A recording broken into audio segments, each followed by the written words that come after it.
Bonjour à vous, petit passage en revue du Caterpillar de chez Smoke, un atomizer dry reconstructible. A tout de suite.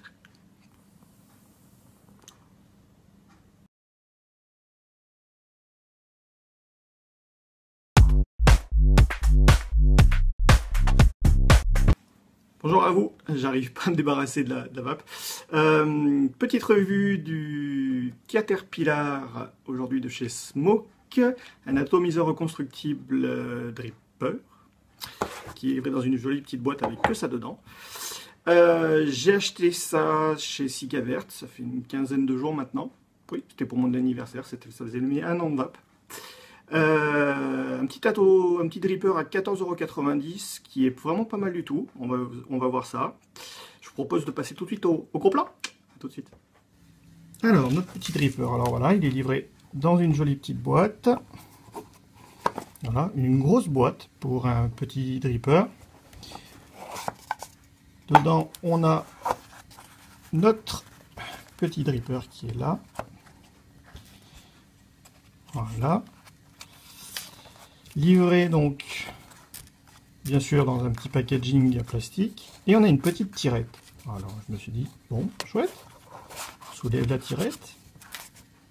Et il n'y a rien. Et il n'y a rien. Bon. Donc j'ai demandé confirmation, etc. Et bien oui, il n'y a rien. Hein. Il est donc livré tout seul. Bon, en soi, c'est pas grave. Si c'est pour avoir des accessoires du Cantal, etc., qui sont pas terribles, à la limite, on peut s'en passer. Moi, j'aurais bien aimé un tout petit tournevis, parce qu'on verra plus tard, c'est des têtes plates. Et j'en avais... Enfin, j'ai eu du mal à en trouver un, j'en avais pas. J'avais principalement que des tournevis cruciformes. Voilà, donc voilà. Donc là, évidemment, je l'ai utilisé. Hein.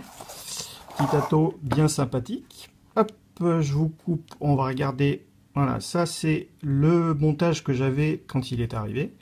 Donc, comme d'habitude, hein, je crois que c'est l'un des plus dégueulasses que j'ai vu.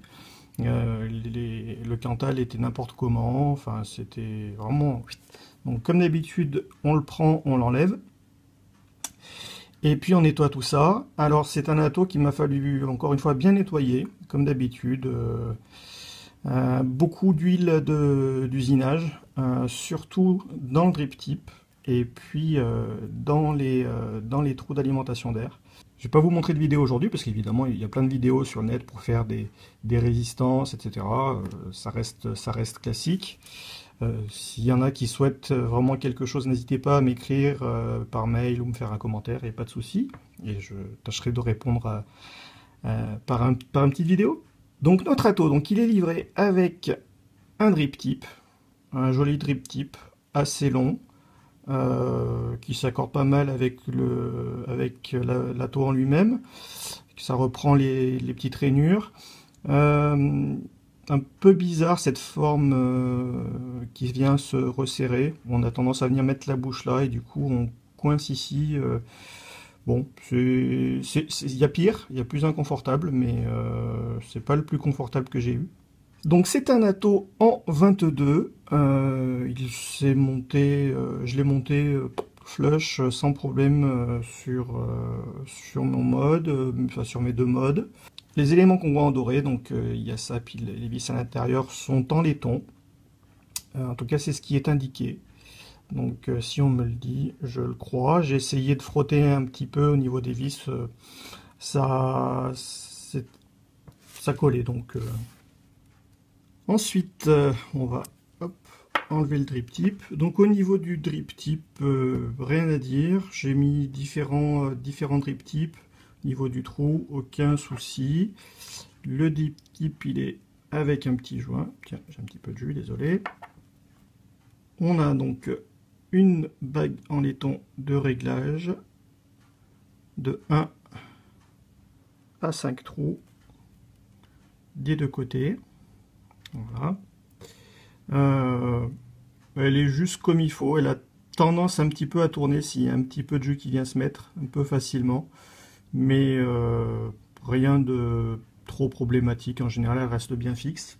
Ensuite, on a donc une base, pareil, toujours en acier inox, avec un pas de vis 510 et une vis positif réglable. Voilà. réglable en hauteur, donc très bien à ce niveau-là aussi. Au niveau du top cap, évidemment quand vous l'aurez, ça sera difficile, il faudra le mettre sur un mode pour pouvoir le sortir. On a un top cap qui est solide, bien épais, une grosse chambre, on en parlera un petit peu plus tard. Et puis la base, on a deux bons joints. Bon, c'est des joints blancs, pas forcément les plus solides, mais ils font leur affaire. Ils maintiennent bien le top cap et puis ils évitent bien les fuites, donc impeccable. Au niveau du plateau, on a une bonne épaisseur. C'est pas non plus énorme, mais ça permet de recueillir votre installation et puis votre liquide. Oui, je sais, mon montage n'est pas forcément tout propre et tout beau, tout nickel et le plus beau, hein, mais bon, il fait son affaire pour goûter des jus. On a donc 3 plots, 2 pots négatifs et puis un plot positif au centre, qui sont donc avec des vis indiquées comme étant en laiton. Encore une fois, j'ai frotté un petit peu, bon, ça me semble être du laiton, donc faire attention parce que le laiton c'est fragile, donc vraiment faire gaffe avec votre tournevis. L'avantage donc c'est qu'on a de quoi gripper au niveau des doigts, donc on peut les manipuler à la main. Bien sûr à la première utilisation, moi ils étaient bien vissés, donc il vous faut absolument un tournevis pour pouvoir les défaire, mais après ça se manipule plutôt bien.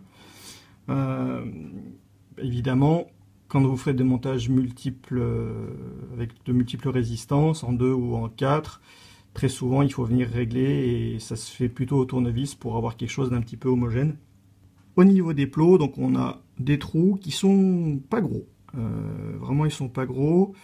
Je sais pas si ça va bien se voir au niveau de la caméra. Là j'ai du 0,32, j'ai juste un dual.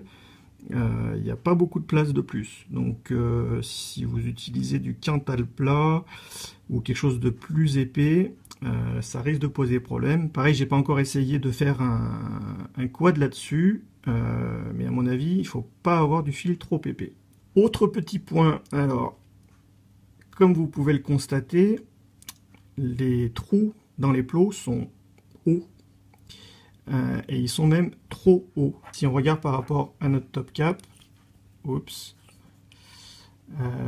les trous ils sont vraiment au niveau du haut de la lèvre de la base.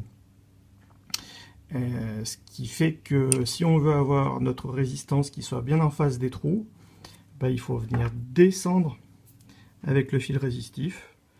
Quelque chose de plus en face aurait été nickel. Bon, c'est pas bien gênant, mais bon, c'est un petit truc à savoir. Du coup, vous avez une grande chambre, mais tout va être vraiment en bas dans votre atto. Et donc, du coup, comme les trous sont en haut de la lèvre, on a le problème que si on a trop de liquide, on va avoir un petit souci au niveau de la vape. Soit le liquide peut potentiellement s'échapper par les trous, soit venir boucher un petit peu et donc gêner au moment de l'aspiration. Vous allez avoir des petits sifflements, ça va glouter un peu, etc. Donc les trous sont bien où ils sont. C'est dommage en fait que la bague soit pas un peu plus haute. Voilà. J'ai fait des tests vu qu'il y a deux joints, de mettre mon top cap un peu plus haut avec la résistance du coup au niveau des trous des plots, et ça tournait pas mal. Du coup, moi, je l'ai testé. Là, il est en 1,2 ohm x 2, donc en 0,6 ohm en tout. Moi, perso, je l'utilise principalement en 2 et un trou. 2 fois un trou, donc un trou de chaque côté. Ça me va souvent pas mal, suivant les liquides. Du coup, souvent, j'ai pu voir sur différents sites qu'il était indiqué qu'il pouvait être utilisé en simple résistance. Pour moi, à mon avis, ça fait beaucoup trop d'air, et puis l'arrivée d'air de l'autre côté est trop parasite. J'ai testé avec une seule résistance et c'était vraiment pas ça, quoi. En double résistance, ça va mieux. Donc, comme je l'ai dit, j'ai pas testé en 4. Ça serait à voir. La chambre est vraiment grande. Donc du coup, on a un rendu des saveurs qui est correct, il est même bon. C'est pas le meilleur que j'ai goûté, ça reste quand même aérien. C'est pour ça que je disais, j'ai tendance à utiliser plus un seul trou pour essayer d'avoir un maximum de saveurs. et du coup évidemment pas trop descendre mes résistances. Mais par contre évidemment, comme on a une grosse chambre avec potentiellement beaucoup de trous, et ben on va avoir une bonne grosse production de vapeur. Voilà, c'était donc le gros plan. Je vous montre tout de suite comment ça va. Voilà, retour en plan large. Alors on regarde.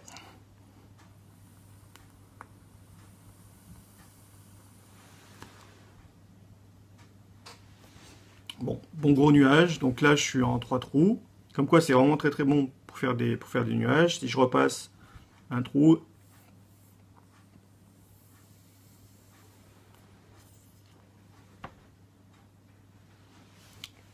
pas mal du tout, beaucoup plus de saveur, c'est quand même vachement meilleur, donc après à vous de voir. Moi je l'aime bien, mon verdict c'est que c'est un très bon dripper. 14,90 €, franchement, rien à dire. Pas fait pour faire du simple résistance. C'est fait vraiment pour être utilisé en double. C'est là où il sera le mieux, je pense. Éventuellement en quad. J'ai pas testé, donc à voir. Il me quitte plus depuis 15 jours. C'est devenu mon dripper favori. J'en ai acheté un parce qu'il m'en fallait un de plus pour goûter un peu les liquides. C'est devenu aujourd'hui mon dripper principal. Donc vraiment très bien. Bon réglage, beaucoup d'arrivée d'air. Ma foi, que dire de plus, hein? Voilà, c'était le Caterpillar de chez Smoke. Un bon petit dripper. Si vous avez des questions, n'hésitez pas. J'espère que cette vidéo vous aura été utile. On se retrouve très bientôt pour de prochaines vidéos et puis pour le concours. Salut!